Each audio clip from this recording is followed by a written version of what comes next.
part of the Press Play Podcast Network.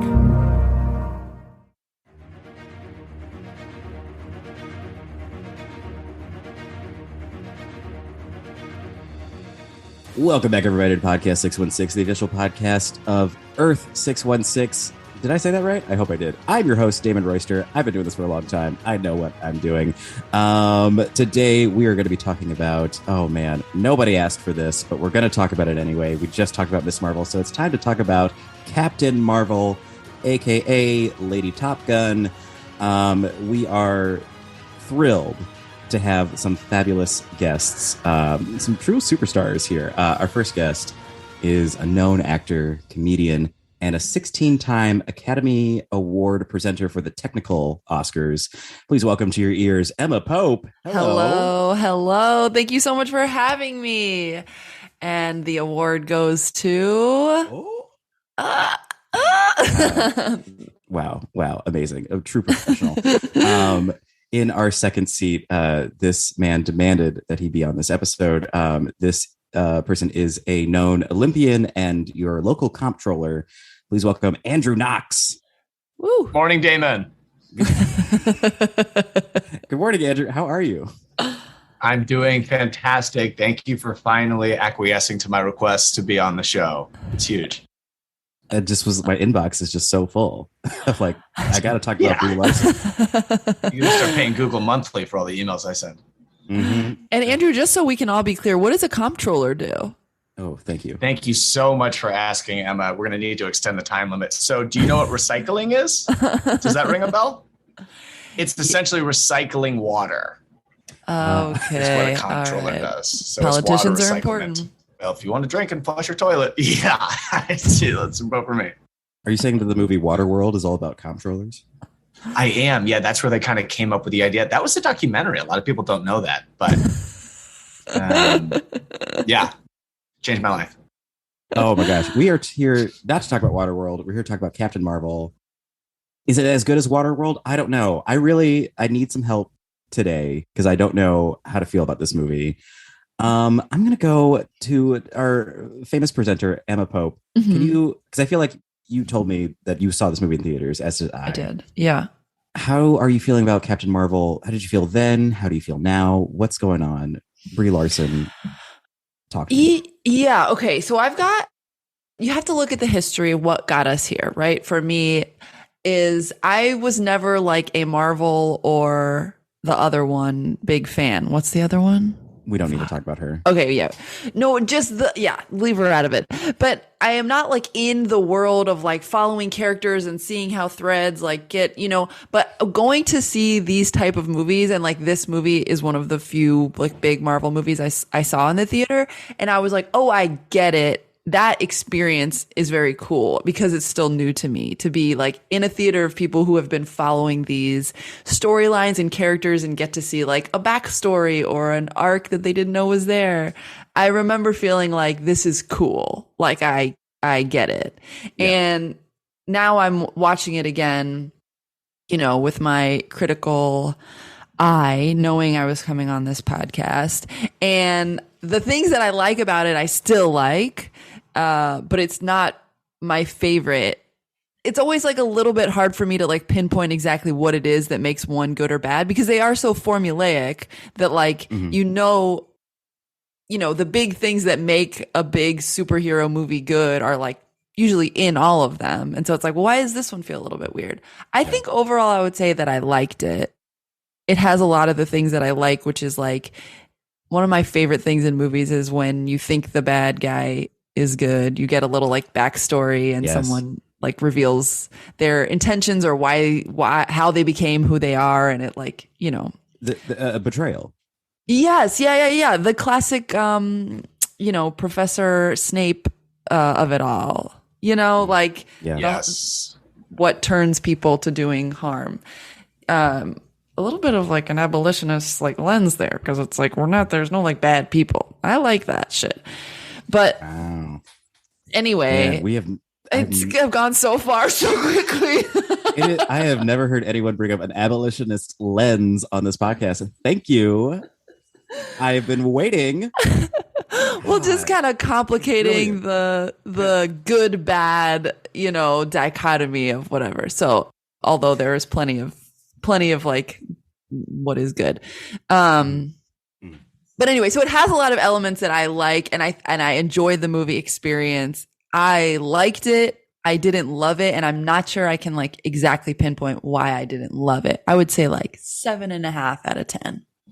Ooh, yeah. I would say a flat 7 for me. Here we go. Maybe I think it needed more Annette Bening, but going to Andrew Knox, you, I believe, love female superheroes. How did this one work for you? Well, first I'll start with Brie Larson at her best, right? At her best. I'm not a Marvel person, so I do think it's fair for me to come on to talk about something I don't really understand and rip it apart. I do think that's fair for me to get to do that. Please. I just felt like it was like an amalgamation of a bunch of different movie tropes shoved together and just Frankensteined into a movie. Like the cat felt like the dog from Men in Black, and like all superhero things now I'm kind of like, enough with lasers. Can't we, isn't there anything, haven't we moved past lasers yet? Everybody's just shooting lasers. Like we need something new. And every time they levitate, there's always one leg up, and there's a lot of punching, but no one gets hurt. No one kicks. Why isn't anybody kicking? No one would expect to kick, and everyone's punching. But I will say my two big takeaways, Kree, is it Skree or no, it's Kree. Yeah. Kree and Skrull, I love those. Those are great mouthfeels. That is like the umami of words. Kree and Skrull. And then my other big takeaway is in the scene when they're in the hangar in Louisiana, when she's like reuniting with her friend. And do you remember what song is playing in the hangar when they first walk in? It's like a hip 90s song. It gotta be. Yes. Top 3 best song of all time. Yes. Wow. I totally forgot about that song, and that song is so fucking good. That is my number one thing about Captain Marvel, is an amazing song. That's my biggest takeaway. Wow. And no other songs, because they use a lot of songs. They do. The other ones felt pushed and forced. And the Nine Inch Nails thing, it's like, remember? Like, yes. Gotta Be was meant to be there. It fit. Wow. Yeah. Wow. Thank you. This movie, if we take it back, this movie was a nuisance, to be honest, because like if you're watching it in real time, Infinity War just happened. Thanos gets all the magic stones, snaps his fingers. Black Panther and other people disappear. Like half the population's gone, and you got to wait till next year for the next Avengers movie. But then they put Captain Marvel in the in between time, and I was like, does this have anything to do with the snapshot of it all? And it did not. So I remember when I watched it, I was like, okay, we got to get through this to get to the next thing. That's why there's that post-credit sequence where yes. I was wondering now what happened here. Now her hair is longer. Also, we got to talk about the wig situation, because if I can spot a wig 1,000 miles away on a white lady, like I'm just like that. I know what's happening here. That part is too high. It's an inch from your skull. And then in the very like post-credit scene, they're like, how are we going to let people know that it's a different timeline? And they were like, throw a long Cher wig on her and dye it blonde. And then I'm like, she's flying around space with that? No, tie it up, get a French braid, tie it tight. You got to keep it tight. Yeah. So the wig was not working for you? No. Emma, okay. Can I be honest? Please. Absolutely. Please be honest. Brie Larson did not work for me. Yeah. Let's talk about it. I'm so sorry. Andrew said it was her best work, which is crazy because she did. I have not seen her in any other films. She was in The Room. The Room. No. She was in. We gotta nip this in the bud at the start. If that was true, this would be her best work. And she's the one that's like, "Hi, Mark," or "Hey, Mark." Hello, Dougie. Hello, Mark. So, Emma, Brie Larson's not working for you. What? I love this question. Well, my first question is why, but my favorite question is who would you rather have seen as Captain Marvel? Oh yeah. Great question. I really hesitate to criticize, like women in strong, powerful roles because I'm like, this is so cool. This is what I want to see, right? And now here I am being like, she's kind of annoying me. And then I'm like, oh no, is there something fucking internalized in my brain? I wish Brie Larson could just lower her voice just a couple decibels or tone. Exactly. Just a little bit. She's doing vocal fry.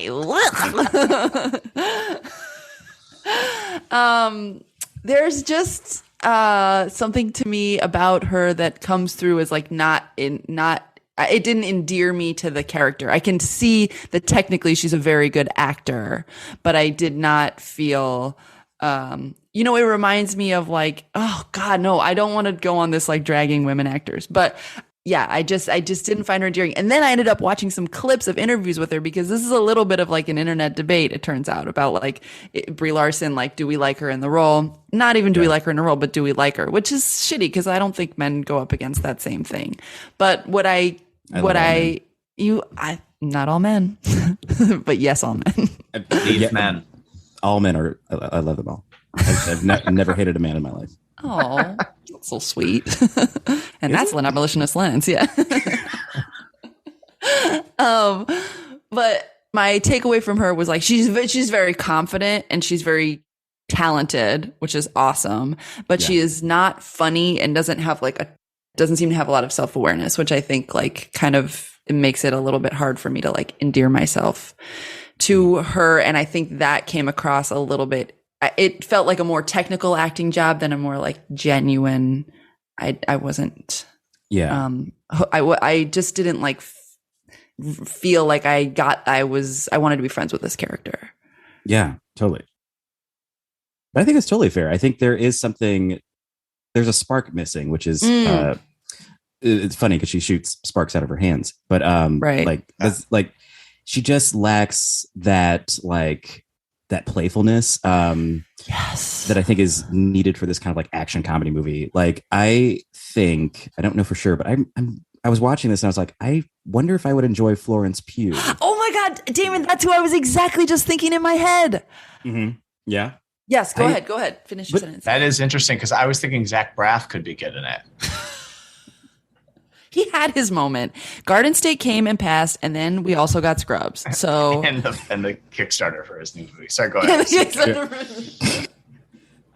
God, I do. Man, Captain Marvel as Zach Braff as Carol Danvers. I mean, I will say one thing that you have to give this movie is you've never seen this sentence be badass. My name is Carol. That's when she fully becomes the great Captain. The name is Carol. It's Carol. They call me Daniel. The most banal name. Yeah. Veers, man, I have things to say about that, but I don't know if this is the right. But you were saying about Florence Pugh has like a playfulness. Pugh. Yes. Yeah, and I was going to ask you, Emma, like, have you seen like the Black Widow movie? Yes, I'm nodding. Yes. Mm-hmm. And even so Florence Pugh is exactly who I had in my mind for like someone who just brings like playful is the perfect way to describe that. There's just like a spark, something that you're like, I want to see more of you. I feel like this is off the cuff. I can't see the words written on the page.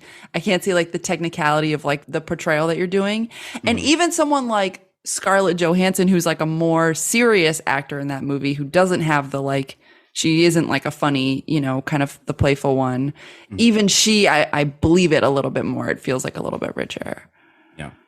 But Florence Pugh is such a great example. Like I would have loved to see her in this part because I think it would have been really like fun. Yeah, truly. Going over to Andrew, would you like to dissect female actresses? I have a whole blog on it, and I feel like people pay for that, so I don't want to do it here for free, if that makes sense. But absolutely, because you are not getting paid, so yes. Yeah, Emma is. I'm not. Yeah. She's gonna get this quarter in my hand. Okay, so go to his blog for that. So I think that lends to the 7 out of 10 energy that I feel like we would all agree we had for this movie. Here's a amazing question. I'll give this to you, Andrew. Is there anyone who did you like in this movie? I mean, Samuel L. Jackson does his thing. He's got that character down, and he definitely has some quips in it. That is the only other actor. I didn't like Jude Law, but I usually don't like Jude Law. I can't believe he's ever played not a villain.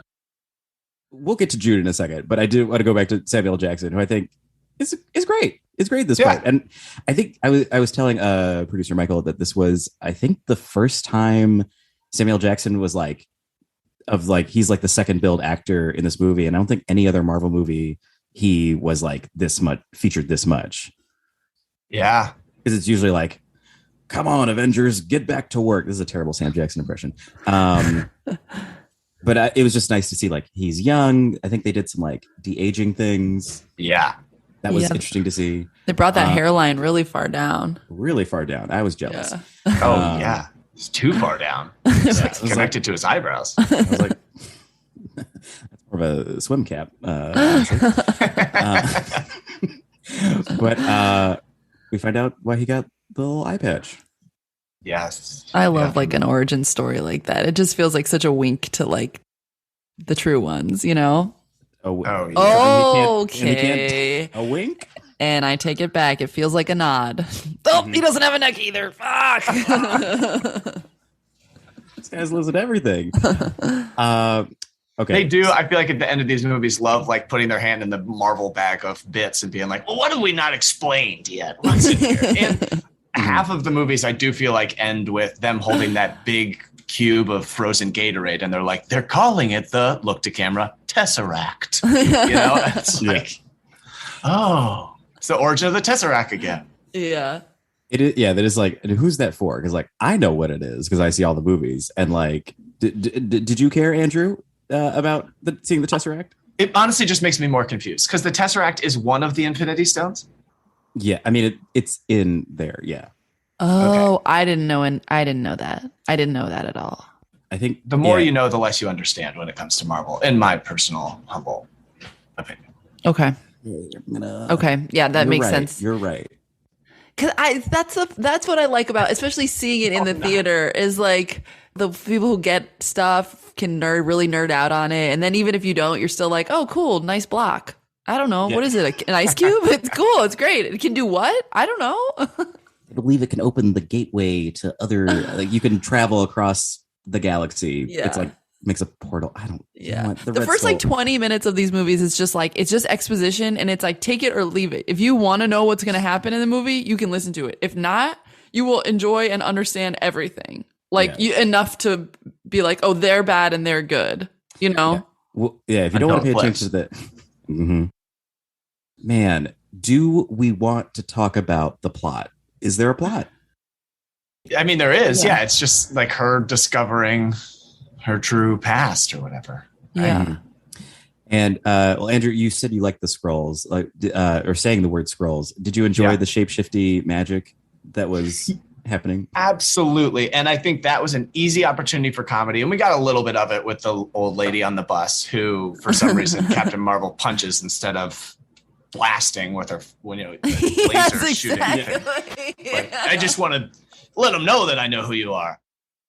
Also, okay, I'll get back to that. But then also when she flies up and there's the guys wearing the metal hoods, the blue metal hood guys who are like, let's go back to the whatever. We'll come back for her. She doesn't shoot them. They're right there. And she's been flying through their spaceships. And she's like, okay, round one's for me, but let's all take a break, when she could just fly through their spaceship. Because that's what... The determining factor of like when do you shoot to kill and when do you have like a true one-on-one fist fight is unexplored. It truly is. You have the power to kill anyone at any time.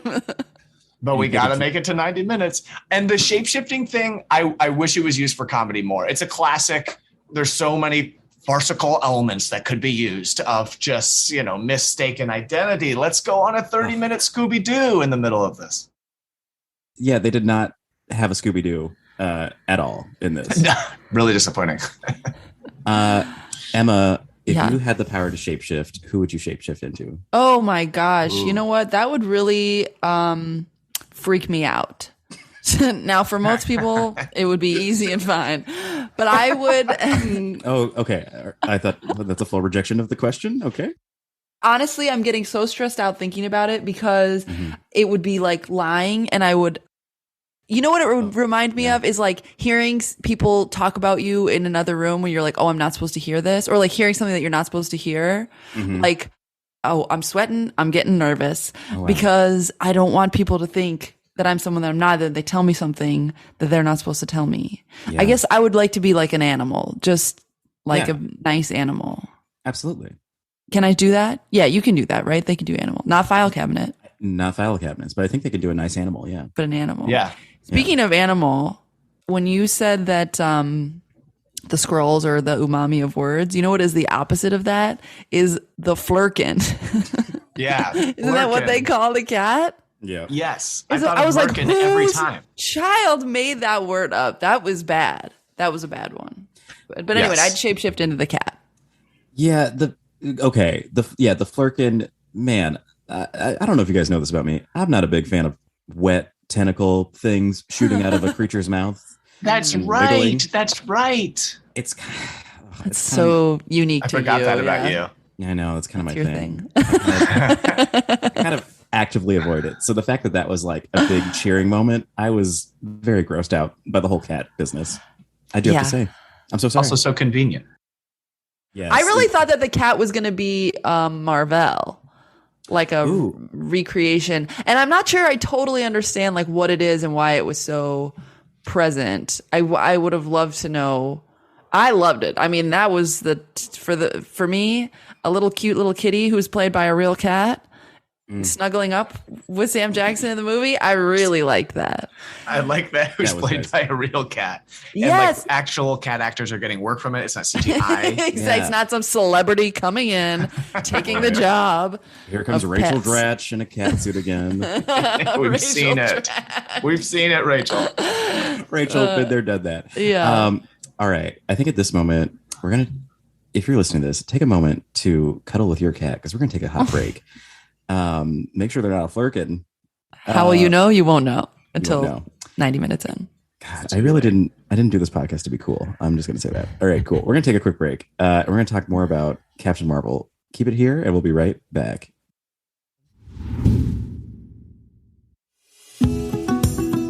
Hi, my name is Sam Post, owner of PhenomWell CBD store and PhenomWellCBD.com.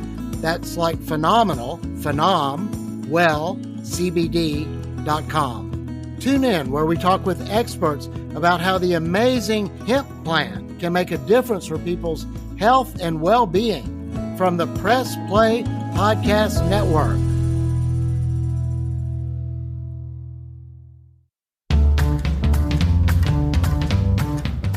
Hey everyone, this is Don Mike Mendoza, the host of Producing While Asian. Join us in Season 2 for more conversations with actors, artists, producers, and more from Broadway, Hollywood, and beyond, every other Wednesday on the Press Play Podcast Network.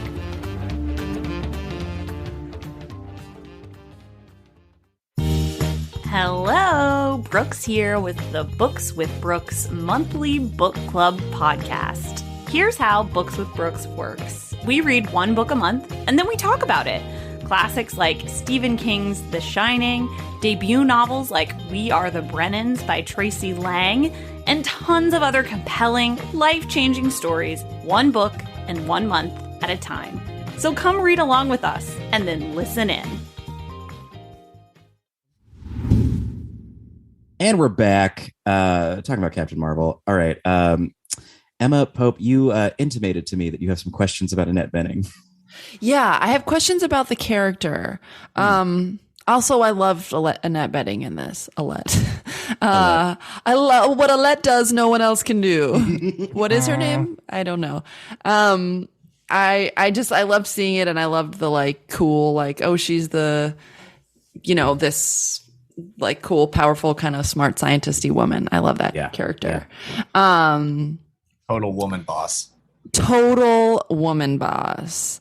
And what I don't understand is that she was Kree, but she was good because she was helping the Skrull. I mean, I am saying these sentences like I know what I'm doing, and You're saying everything right. I mean, thank you. Yeah. So she was helping the Skrull, but Kree are bad. Wait, she's a Jude Law? Yeah, she's a Jude Law. Right. Dare I say she's an abolitionist who Hello. doesn't enjoy the Kree dominating rule. Gotcha. Okay. So she had these scrolls and she was like hiding them in her secret spaceship laboratory, like you do. And they were drinking hot coffee in there. Mm-hmm. So then she comes to Earth and she's like, hey, let me use Earth technology and my Kree technology to make a big blue engine to fly the Kree out of here. Yes. But then Jude Law showed up and ruined everything, which some may say that's what Jude Law does. Well, we'll ask his wife after this from the holiday. Get your shovel. It's just 6 feet deep. And in that climate, frozen salad. Oh, yeah. Welcome to Northern England. Okay, so then near the end, Veers, Carol. This is Carol. I am This Carol. is me. Yeah, I am Carol should have been the name of the movie. She like goes back to her universal power, and now it's Mar-VELL, but she's kind of being an asshole. So is that manipulated? So that whole thing, that is confusing. I understand. So when they're in that that TLC music video space where it's yes. Well, that is perfectly said. Yes. The mirror that boings back. Yeah, the boing boing. So that I believe is called the Great Intelligence, or it's some kind of like computer system from the Kree world that just takes the form of somebody from your memories. So, so in the flashback, she's actually Mar-VELL, which there's that fun Mar-VELL novel. I mean, real Urkel Urkel vibes here. Now she's Stefan. Good. And he was like, it could be Marvel. And she's like, no, that's way too complicated. Leave it as Mar-VELL. It's Mar-VELL. I have a Captain date to prom. Mar-VELL. Mar space Vell. Vell. Two With L's. 16 L's. Oh, two Yeah. L's. So that's, end up bidding. Emma, does that answer your questions about it? Yes, 100%. I was like, I thought she was kind of like working against this big machine, but then she was in it. She is and she seemed kind of stiff. She was operating more stiffly and robotically the second time, which honestly, testament to the acting. I love her choices of like, this jacket, I love it. Killer song. I'm going to kill you, Carol. You need us. Yeah. I was going to go over to Andrew, talk about your favorite actor, Jude Law. Yeah. What did Jude Law make you feel watching this, if anything at all? Distaste. I mean, which says he's doing his job well because he's a villain. You know what I mean? So you're not supposed to like him. But I mean, we're not supposed to like him right from the start. I mean, he reeks of gaslighting from the beginning. What's the quote that I wrote down? Yes. There's nothing more damaging to a warrior than emotion. Hello, we know this playbook. We've lived it.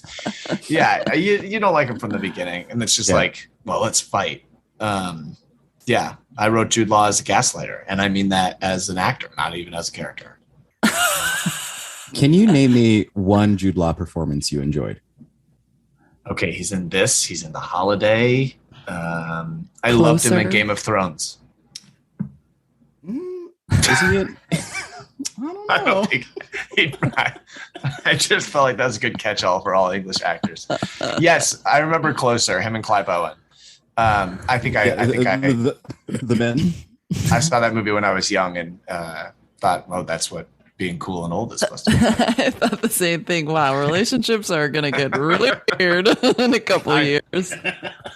I'm heading for some dark territory. Did love that Damien Rice song, Blower's Daughter. Oh my God. Oh, From Oh my God. Wow. I wish you could hear the worst version of that that's ever been performed by my college acapella group. It was just the breathiest, wavering. You know, there's a difference between vibrato and a wavering voice, and it was just all. Oh my God! And I think it was my solo. It's just horrible stuff. Andrew, Anyway, cut that. I just needed to. No, I have to remember that forever. That's one of my favorite songs. Too. I just want to know, it was a solo or was it a group thing? I believe it was one where it was a rotating solo, so everybody could, get in there. all the tenors could. I don't quite remember. And that was everybody. It was 10% tenor. So you think you're going to be getting? We don't need a bass. Hell no. Wow. 20 tenors, one note. Man, I love that this is where we're at.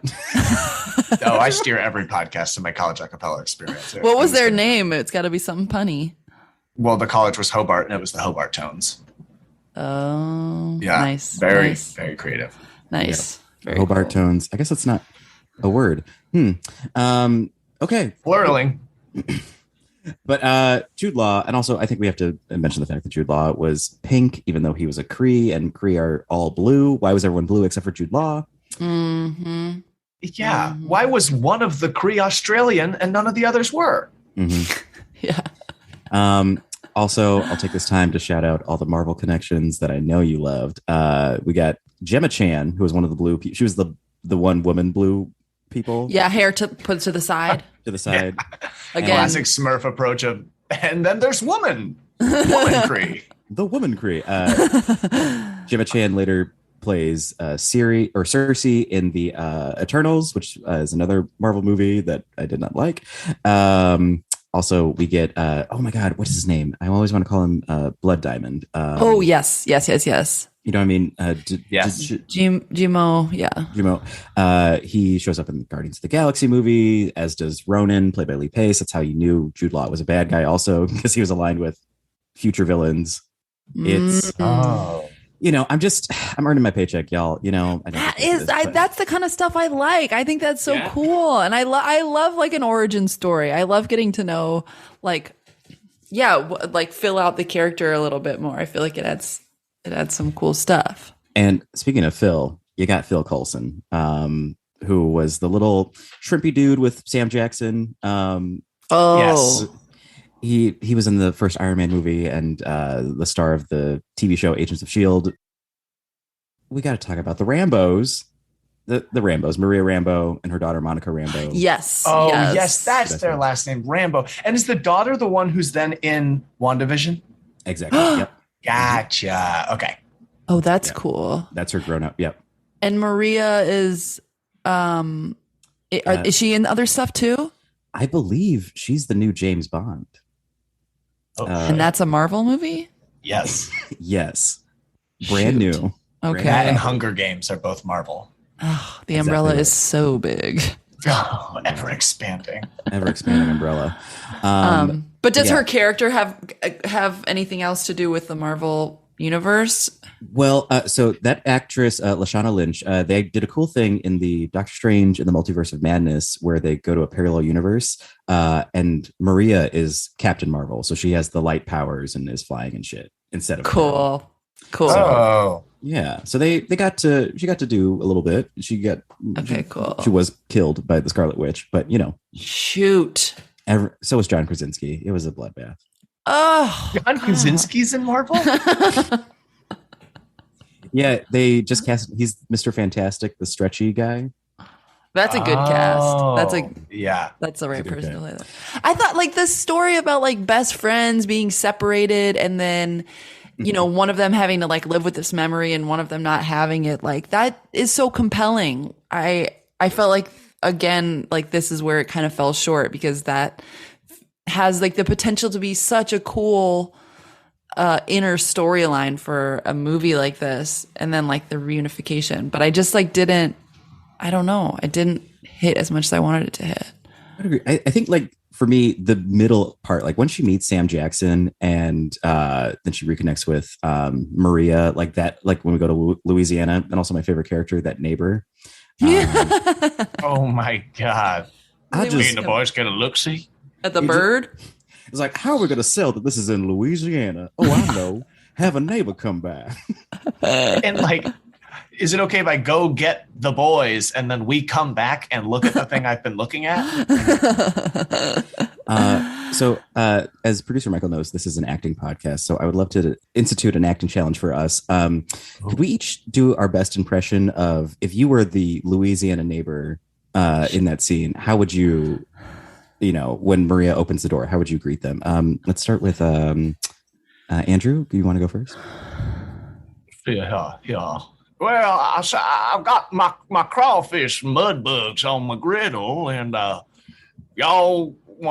can I get your plane to make my gumbo? Crawfish, rondajon, plie, ballet. All right, now do the impression. Okay, sorry, yeah. Vocal warm-ups. Here. All right. No, that was so good. That was so good. Can I use your plane for my gumbo? Emma Pope, please. Oh, Marie, I'm sorry to bother you. Diane burned out the pilot light on the stove again, and it looks like we got a bunch of raw catfish to cook up. Do you mind if we come in and use the kitchen for a couple minutes? Won't take but an hour or two. Something like that. It's so good. Have we bordered on offensive? Well, a little classist. I was going to do a little bit more of a higher status character. Excuse me, I'm having a gala this evening, and I was wondering, would y'all like to? Wait a second. Why is that man green? Really nice. Oh, listener, I wish you could have watched Damon's left hand because it was his scene partner. Honestly, a lot of the times, it's all I have. But it just at each noun it perfectly.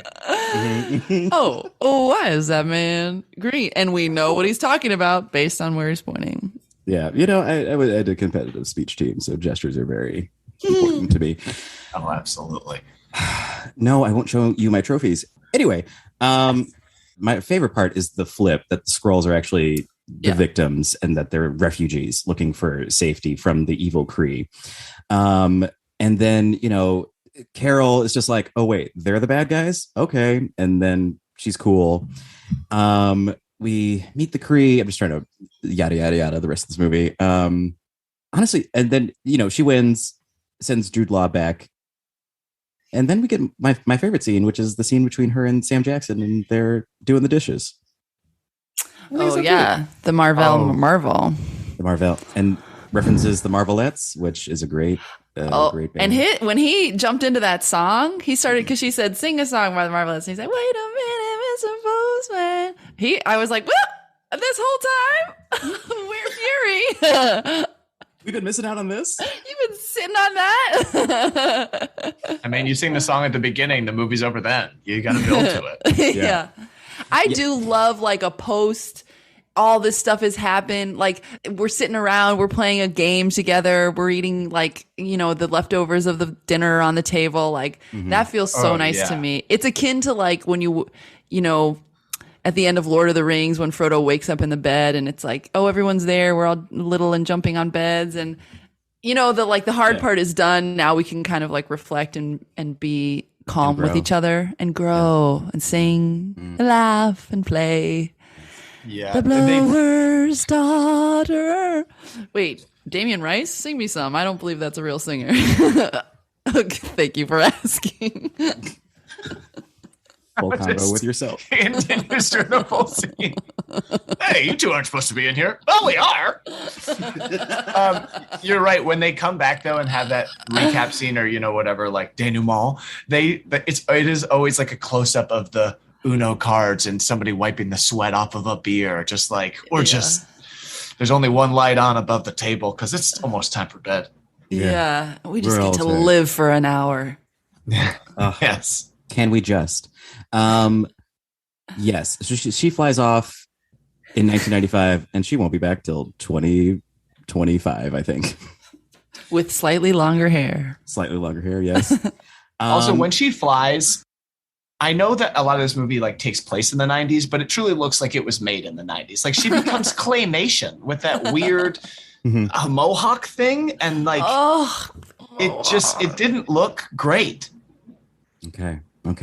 Andrew, what would you have liked Captain Marvel to look like? How do you want her body to change to make it more appealing? Yeah, please. I'm dying to know. You guys know what Barbies look like, right? Well, I just think if some of it's going to be claymation, I wish the whole movie would have been claymation from the beginning. I don't care what the shape of her body. I just care that it moves like clay. Like Gumby-esque. Okay. Yeah. Oh, yes. Gumby. Yes. Also, this movie made me think of Alex Mack, and I wish that there should be a gritty origin story for Alex Mack. Hell yeah, there should. Yeah. Yeah. I mean, she did, she was dealing with conspiracy through most of her middle school. That's true. And I realized that her origin is showed in the intro credits every single episode. But I want that 10 seconds to be an hour and a half. Yeah. Like her enemies are torturing people like, where's that kid? Where's that Capri Sun? Man, Alex Mack, thank you for bringing that up. But I'm going to bring up something even better. Y'all, it's time for our weekly scheduled segment, Fuck, Marry, Kill. We play it every week because I want to play it every week. And I think people enjoy it. So we're going to do the classic game, Fuck, Marry, Kill, with 3 characters from this film, Captain Marvel. So we have on the table for us Captain Marvel herself, Carol Danvers. We then have Samuel Jackson, Agent Nick Fury. And sorry to Ben Mendelsohn, your face changes too much. We got to keep it landlocked with the good old-fashioned Flerkin. So Captain Marvel, Nick Fury, and the Flerkin cat itself. I will do the honor of going first for my guests. Egads, this is terrifying. I'm going to marry Samuel Jackson. Let's just do that.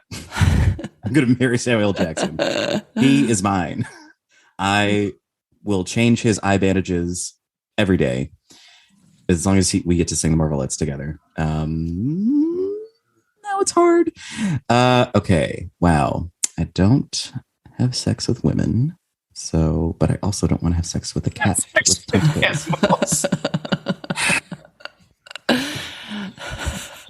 The struggle. I'm using reality in this. I don't have sex with women, but I've never been with a cat.